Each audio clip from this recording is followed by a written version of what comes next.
રજાનો દિવસ હોય અથવા તો કંઈ હળવું ખાવાનું અવારનવાર મન થતું હોય ત્યારે આપણે આવા મગભાત જો બનાવીને ખાય તો ખરેખર ખૂબ મજા આવી જાય। એવા હેલ્ધી મગભાતની રેસીપી આપણે આજે જણાવવાની છે, તો જરૂરથી વિડીયોને એન્ડ સુધી જોવો। પહેલાં તો મેં અહીંયા મગને બાફવા માટે કુકરમાં પાણી મૂકી દીધું છે। હવે કુકરમાં પાણી ગરમ થાય ત્યાં સુધીમાં આપણે મગને સારી રીતે સાફ કરી અને પાણીથી સાફ કરી અને તેને બાફવા માટે મૂકી દેવાના છે। નોર્મલી આ મગને આપણે દાળની જેમ વધારે જ બાફવા દેવાના છે, કારણ કે આપણે અલગ જ રીતે આજે મગભાત બનાવવાના છે।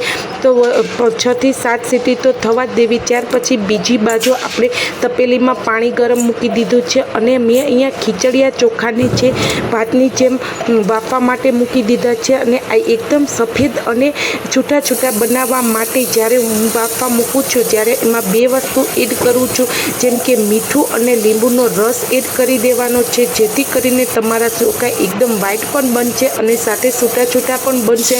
થોડું તેલ ઉમેરીને આપણે તેને સરસ રીતે બફવા દેવા દેશું। હવે બીજી બાજુ આપણે જોઈ શકીએ વચ્ચે વચ્ચે ચેક પણ કરતું રહેવાનું છે અને સરસ રીતે બફાઈ ગયા છે। તો હવે તેને આપણે કાઢી લેશું। તો તમે જોઈ શકો છો કે કલર પણ એકદમ સારો આવ્યો છે। આ ચોખા છે નોર્મલી આપણે બીજા ચોખા બનાવતા તેવા જ બનીને તૈયાર થઈ જાય।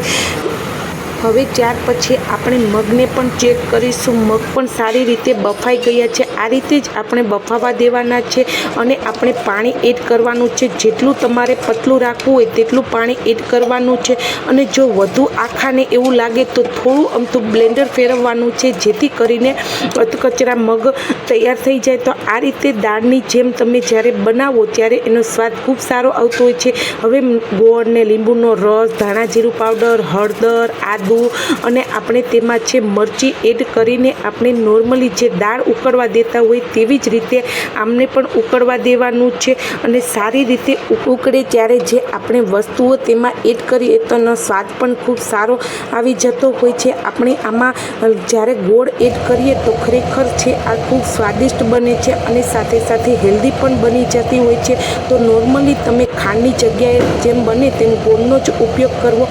હવે આમ સારી રીતે ઉકળી પણ ગયું છે। હવે વઘાર માટેની વસ્તુઓ તૈયાર કરીશું। તે માટે લાલ મરચું પાવડર, ધાણા જીરું પાવડર, ખડા મસાલા, લીમડો આ બધું રેડી કર્યા પછી તેલ આવી જાય ત્યારે રાઈ, જીરું અને ફૂટવા લાગે ત્યાર પછી આપણે બધા મસાલા તેમાં એડ કરી દેવાના છે અને આ રીતે આપણે એમનો વઘાર કરવાનો છે। જેને જે આપણે દાળ રેડી થઈ ગઈ છે મગની તે પણ તેમાં એડ કરવાની છે। તો તૈયાર છે આપણા હેલ્ધી મગભાતની રેસીપી। એકવાર આ રીતે તમે મગભાત બનાવ્યા તો બીજી જે રીતથી બનાવતા હશો તે સાવ ભૂલી જ જશો। એકદમ સ્વાદિષ્ટ અને સાથે હેલ્ધી પણ બને છે અને બાળકો અને મોટાઓને બધાને પસંદ આવી તેવા પણ બને છે। તો જરૂરથી એકવાર આ રીતે બનાવવા અને આ તમે જોઈ શકો છો આપણા ચોખા પણ એકદમ છૂટા છૂટા બન્યા છે। તો જરૂર આ રેસીપી કેવી લાગી તે જણાવજો।